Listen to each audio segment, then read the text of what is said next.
All right. Hello, everyone.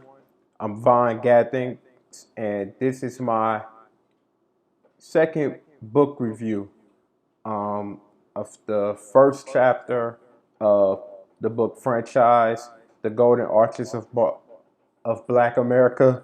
Again, this food talks about the complicated history of fast food in Black America, and particularly the organization McDonald's. So I hope if you watched my last video, I hope you enjoyed it. But I'm gonna try to make this a little bit quicker.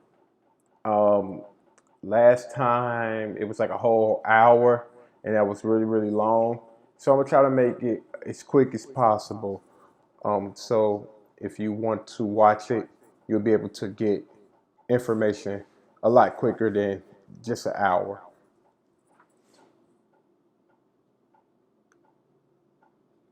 So again, bear with me as I pull up the slideshow.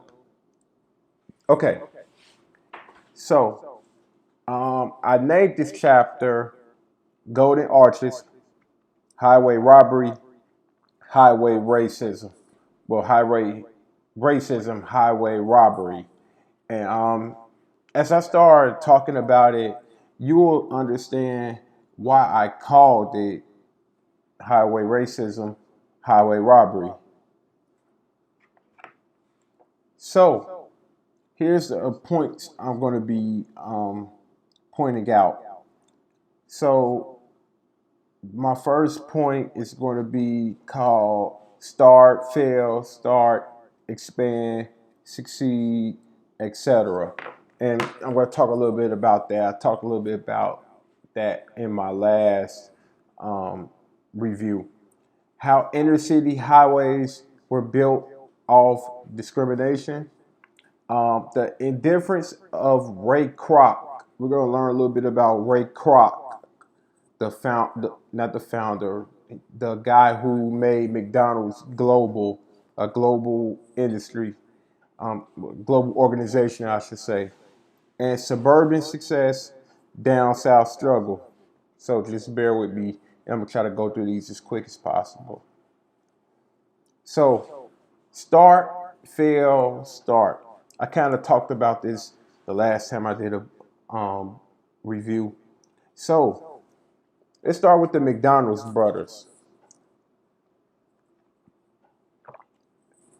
So Richard and Maurice McDonald, they were the founding brothers of McDonald's.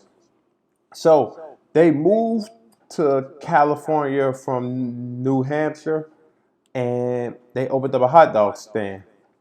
And with this hot dog stand, it was operated near a racing track.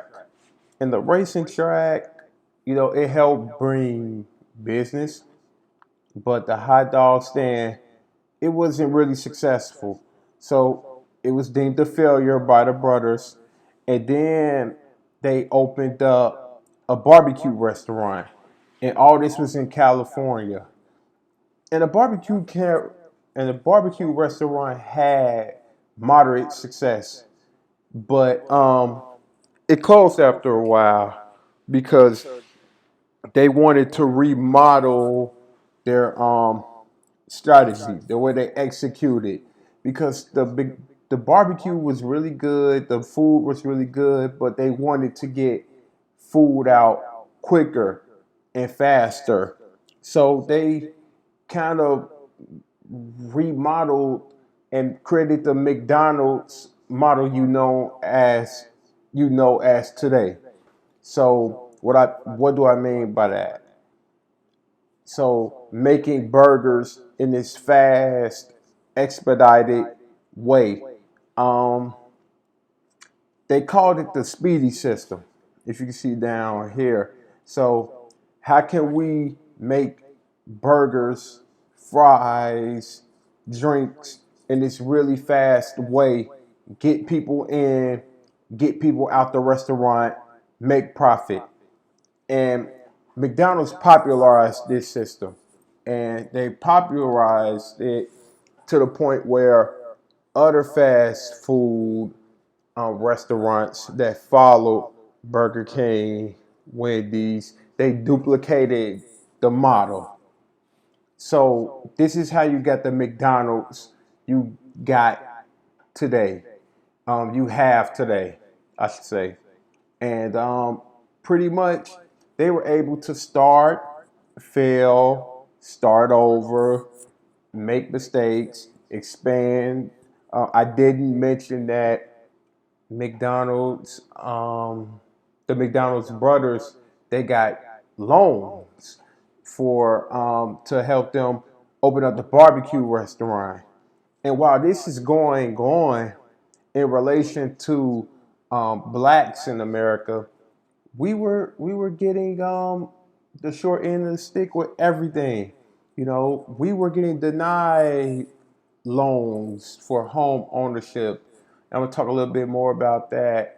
For business, we were getting our businesses burnt down to the ground, while McDonald's are making hundreds of thousands of dollars that eventually became hundreds of millions of dollars. So this is what I mean by start, fail, start. It's a privilege that one group had that the other group didn't. So, how highways were built on race and how fast food took advantage of this. So, um, back when, the 40s, the 50s, you had developers, people who were building homes, people who were in charge of, I guess, urban development, all these people, government, um, they wanted neighborhoods that were for whites only.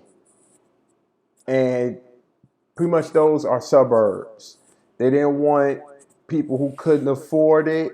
They didn't want people who were black in these neighborhoods for obvious reasons, the same stereotypes you hear now. They wanted neighborhoods that were whites only neighborhood.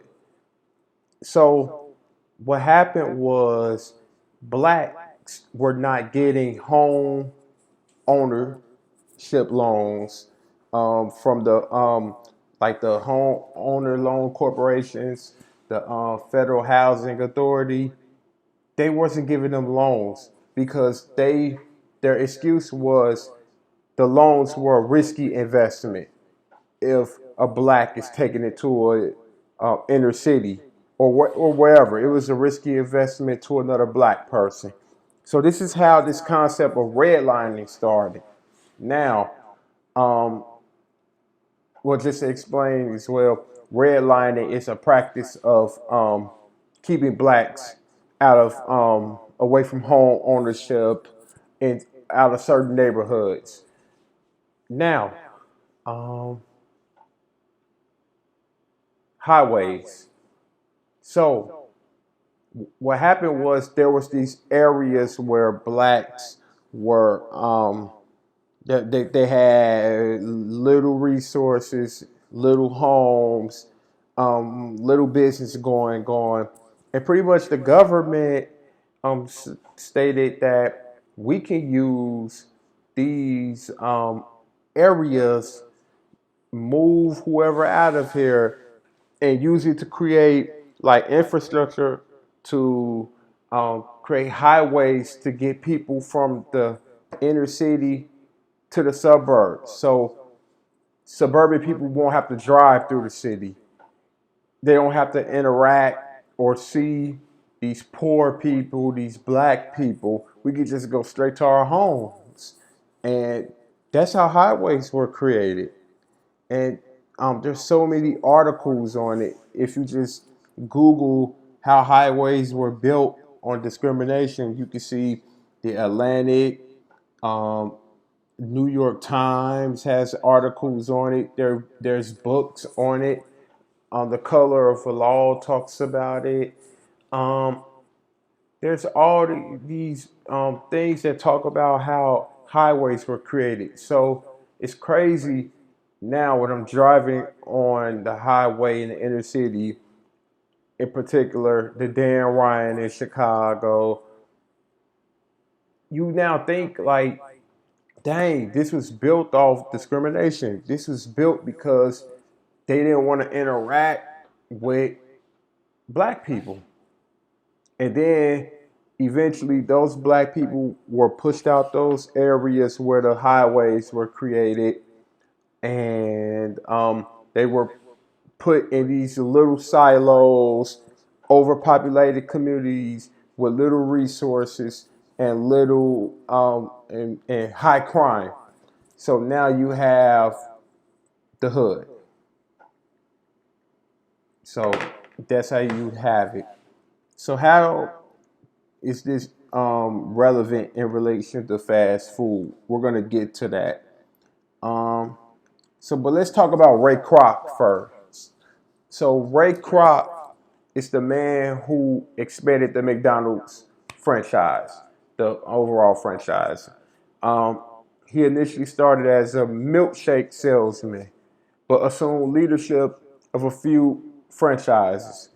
Um, Eventually, he took leadership of McDonald's from the McDonald's Brothers, but he began this terrible relationship because he was really cutthroat, unemotional, cold, all the traits you hear about a typical tycoon. Um, and he pretty much just gangster McDonald's from the brothers. He legally prevented them from using the McDonald's name. And the reason why was the brothers, they they pretty much didn't want to do business with Kroc anymore. And they tried to open their own independent McDonald's. So you can have all these other McDonald's. We're gonna do our own thing. But Ray Kroc, he said, no, I own McDonald's. I own the name. I don't care if you are the founders, if it's named after you. I've expanded this. This is mine now.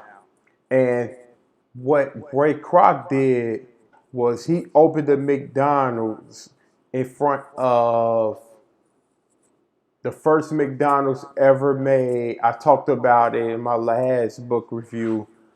The first McDonald's ever made in San Bernardino, California. And he put a McDonald's right in front of it, literally. And people went to his McDonald's because it was branded as a real McDonald's. And this is what McDonald's is going now. This other McDonald's is a thing of the past. And he shut them down. And it became a landmark. The old McDonald's did. So this Ray Kroc dude, he was ruthless, and it was a movie about him with Michael Keaton. It came out like in 2017, I think. It's called The Founder, and they painted him in like this light, like a innovator, and kind of like a Steve Jobs of fast food. But it seems like reading this, he was much more cold-hearted than this, and he pretty much gangster McDonald's. But McDonald's is what it is today, and he's the reason why. So I guess it's a gift and a curse. So, hold on. Suburban Success. So Kroc and other fast food tycoons saw highways as an opportunity to grow the fast food industry, and in particular McDonald's. So they saw these new openings in the area. The people are gone, the buildings are gone, and you have these highways, and when you drive off the highway, there's nothing there. Let's put in fast food restaurants. So these restaurants are built where blacks were pushed away and pushed out. So basically, fast food was built where we were, because, and we're not there anymore because of discrimination, racist practices, whatever. Um, and then that led to the creation of the drive-through. So the drive-through was for people who had cars, who had the means to afford a car. They were coming off work. They wanted to get something to eat, and they went home. And um, these were mostly whites who were well off. Blacks didn't have cars like that back in the day. Um, so, and if you were a black with a car, we had a special drive-through for you that had poor service. So that's how the drive-through was created. It was really created to benefit really well-to-do whites. And then when I talk about suburban worship, pretty much Kroc, he was aware of what was going on. He knew that nothing could get done in the inner city, so he upheld suburbia America, white America, pretty much, and he said, suburbia America is where McDonald's was built, and so pretty much, McDonald's, other fast food franchise, was built on our failure, our economic shortcomings, because at the time we didn't have the means to build business. Maybe celebrities did, but but as a whole, collectively, we didn't. But they took advantage of it.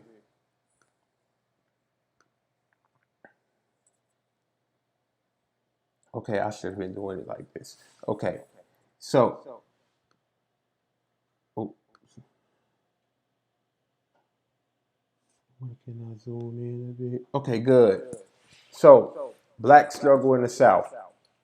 Um, so blacks in Chicago, they made some strides. You had a McDonald's opening up, a few opened up, and I should be clear. That shouldn't say blacks in Chicago's. Blacks were able to eat in McDonald's in Chicago. The segregation, it was there.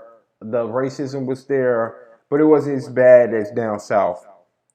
And pretty much there were McDonald's built with in communities on the south side of Chicago, Bronzeville, the Chatham area, and they were able to eat there. What down south, it wasn't as cordial. So not to say in Chicago it was perfect, but down south they had it way worse. And then you had a lot of public humiliation going on. Of course, black men, they weren't able to sit in the front of the line. If a white child was there, they had to sit in the back of the line for them to receive food. And then you had separate drive-throughs that upheld poor service. And of course, you had things like you were removed from the restaurant, physically beaten because you're sitting in a restaurant. People ignored you when you were in the line. So, the same things you hear in your history books. It was happening in fast food restaurants, and McDonald's was one of the restaurants. So,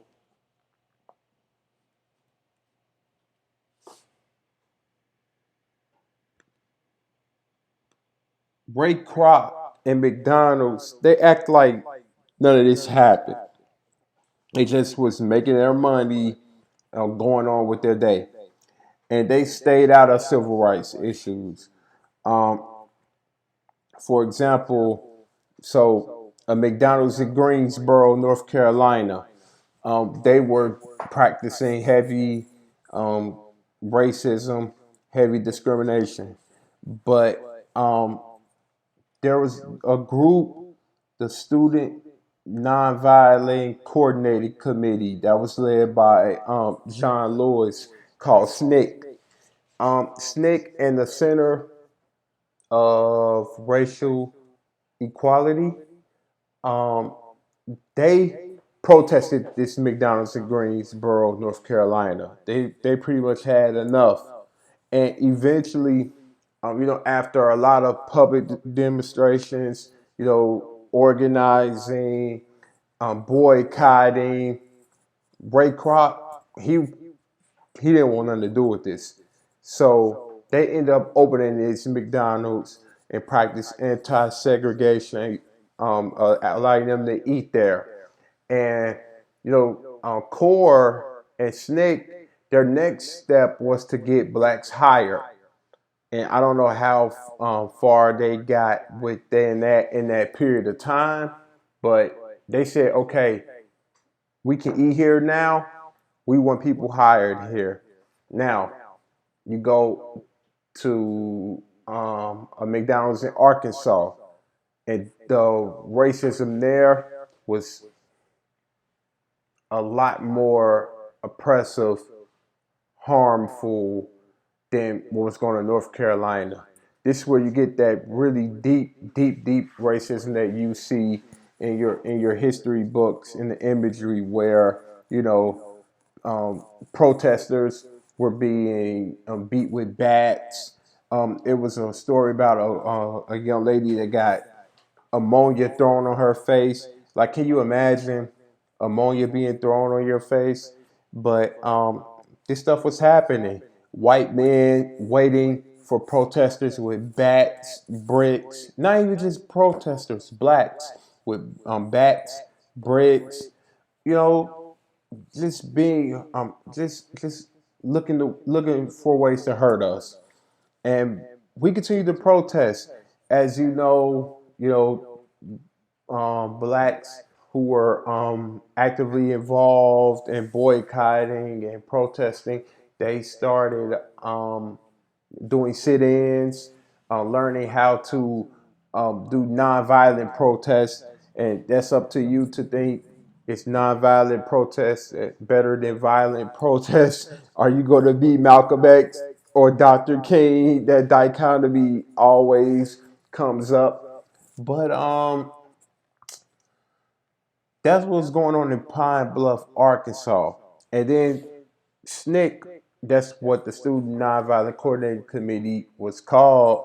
They started to get a little bit more analytical. They started to see that there were more restaurants, dine-in locations down south that were practicing anti-segregation. Not to say the racism wasn't there, but I can eat there legally and there's nothing you can do about it. They started finding more organizations that was doing that down south. And eventually what happened was they start presenting to local government, state government, saying that why this McDonald's won't allow us to eat when this location doesn't do segregation. This location doesn't do segregation. That location does do segregation. And eventually, that McDonald's, they also desegregated. So that was early, um, it was an early step for the Civil Rights Act of 1964 to be signed, because these groups were highlighting that we can't eat in these places. We're getting attacked here. They knew that, of course, the government tried to sweep it under a rug, but they were making so much noise about it that it couldn't be ignored. So then you have, Lyndon B. Johnson here signing the Civil Rights Act of 1964, and we know to this day it's still intact. But you know, those racist practices continue and they're still continuing. And there's Dr. King there. Dr. King, he died 4 years afterwards. He was in Memphis, standing up for sanitation workers, black sanitation workers who were being hurt with these racist practices, and he never came home again.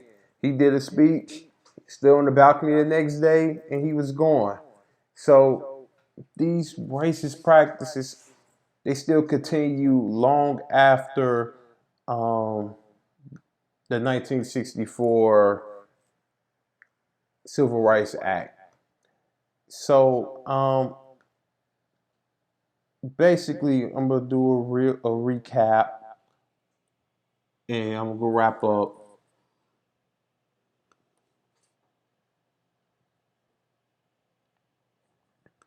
So pretty much, highways in cities were built on racism and discrimination. That's the big thing um, to take away. So when you're living in the inner city, you're driving in a highway. Just think about what used to be there. When you drive on a Dan Ryan in Chicago, like me, just think about what used to be there. And then groups like SNCC, Student Nonviolent Coordinating Committee, and CORE, Center of Racial Equality, they fought to end legal segregation in seated restaurants. And McDonald's was one of the restaurants. And this is how that the Golden Arches of Black America title comes along, because McDonald's was one of the main restaurants that's connected with Black America and the Black American experience. Whether it was a good experience or a Black experience, it was there. But what I want to think about for myself or anyone who's watching it, what came next after the Civil Rights Act? What came next after all these anti-segregation? And I'm thinking this is where that idea of black capitalism comes. And chapter 3 is about black capitalism and what was supposed to be this ideal, this ideology that's supposed to that was supposed to um, improve the Black American experience from an economic standpoint. So pretty much that's all I have. Please like, share, comment, give me feedback, and I'll go from there. So I'm gonna try to post the next video next Saturday. But peace. Enjoy your Black History Month. Um, enjoy your life, man. Period. Stay educated. Keep reading, and if you have a chance, read the book. Because, like I said, you'll probably learn something that I didn't catch. So, thank you. Have a good week.